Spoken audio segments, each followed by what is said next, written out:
उन्होंने ज्यादातर भगवान की बैणुवाद पर चर्चा सुनी। भगवान बैणु बजाते, भगवान गैया चराते, भगवान रास रचाते, भगवान नृत्य करते, भगवान ऐसे वैसे। आप सबको बताते हुए मैं बड़ी प्रसन्नता और गौरवान्वित महसूस हो रहा। केवल भगवान ने रास नहीं रचाया, भागवत के भगवान कृष्ण वह भगवान हैं जो मार्शल आर्ट के जनक भी कहलाते हैं।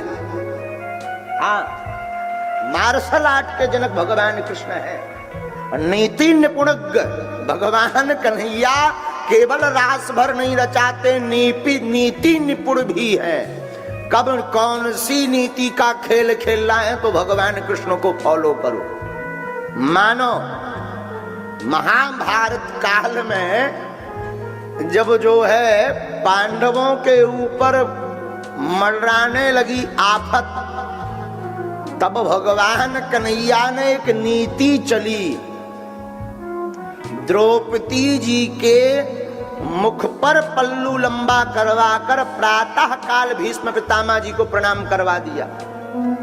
अब भीष्म पितामह जी समझ नहीं पाए कि ये किस पक्ष की है, तो भीष्म पितामह जी ने आशीर्वाद दे दिया, जाओ सदा सौभाग्यवती रहो। जैसे ही घूंघट उठाया तो चौंक गए, हे भगवान। फिर तो जो है भीष्म पितामह बड़े हंसे कि हम लड़ रहे कौरवों की तरफ से, आशीर्वाद पांडवों को दे रहे। लेकिन अब हम समझ गए कि ये चाल किसने चली है। देखो भाई, भगवान कृष्ण केवल रास भर नहीं नचाते, भगवान कन्हैया हमारे विश्व के भगवान ऐसे ही नहीं कहलाते। उन्होंने पूरे संसार को प्रत्येक निपुणता का ज्ञान करवाया। यही हमारे भगवान कृष्ण की महिमा है।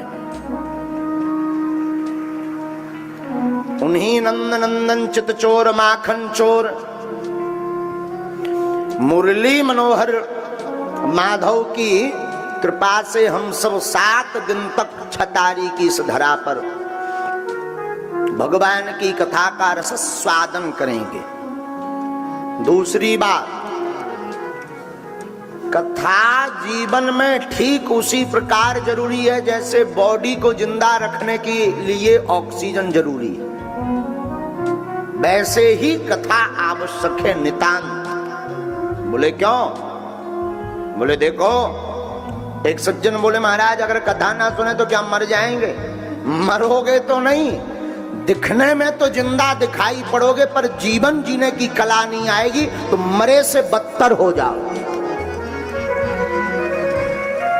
भाई कोई आदमी बढ़िया हो, ठीक ठाक, खूब अमीर आदमी हो, अरबों खरबों रुपया हो, और खूब बढ़िया गाड़ी वाहन घोड़ा, खूब नौकर चाकर हो, पर दोनों पैर ना हो, तो क्या किसी काम का है? बोले किसी काम की नहीं है संपत्ति।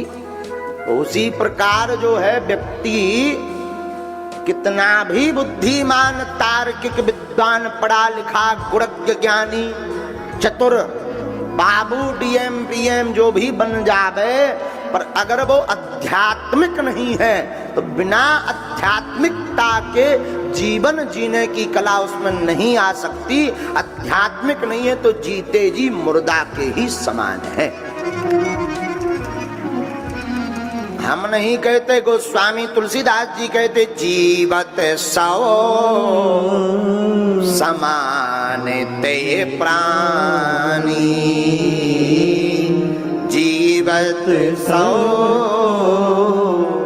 समान ते प्राणी। वो मनुष्य जीते जी मुर्दे के समान है, जिन्हें हरि भगति हृदय नहीं आनी, जिन्हें हरि भगति हृदय नहीं आनी, जीवत सव समान ते प्राणी, जीवत समान ते प्राणी। जिन्हें हरि भगति हृदय नहीं आनी। जिसके हृदय में भगवान की भक्ति नहीं आई वो जो है मुर्दा है जिंदा रहते हुए भी। बोले महाराज उपाय क्या है? बोले एक ही उपाय है, ओ जय जय कृष्ण कथा सुनो भाई कृष्ण कथा। ओ जय जय कृष्ण कथा भैया सुनो भाई कृष्ण कथा। क्या होगा इससे? इससे श्रवण कर मिट जाती है, इसे श्रवण कर मिट जाती है जन्म जन्म की वृथा। ओ जय जय कृष्ण कथा। सुनो भाई कृष्ण कथा। हाँ जय जय कृष्ण कथा। सुनो भाई कृष्ण कथा। भगवान की कथा वृथा को मिटाती है। किसको मिटाती है? वृथा का मतलब होता है दुख। संसार की कामनाओं का जो कांटा लगा होता उसका निपटारा भगवान की कथा से होता है। बोले महाराज कथा किसको मिलेगी? बोले जा पर कृपा राम की होई। जिस पर राम जी की कृपा हो जावे वो भगवान की कथा को पा जाता है। सब नहीं, अब अगल बगल कितने गांव नहीं होंगे वो हैं, पर क्या सब कथा में आ पा रहे? बोले नहीं। बोले क्यों?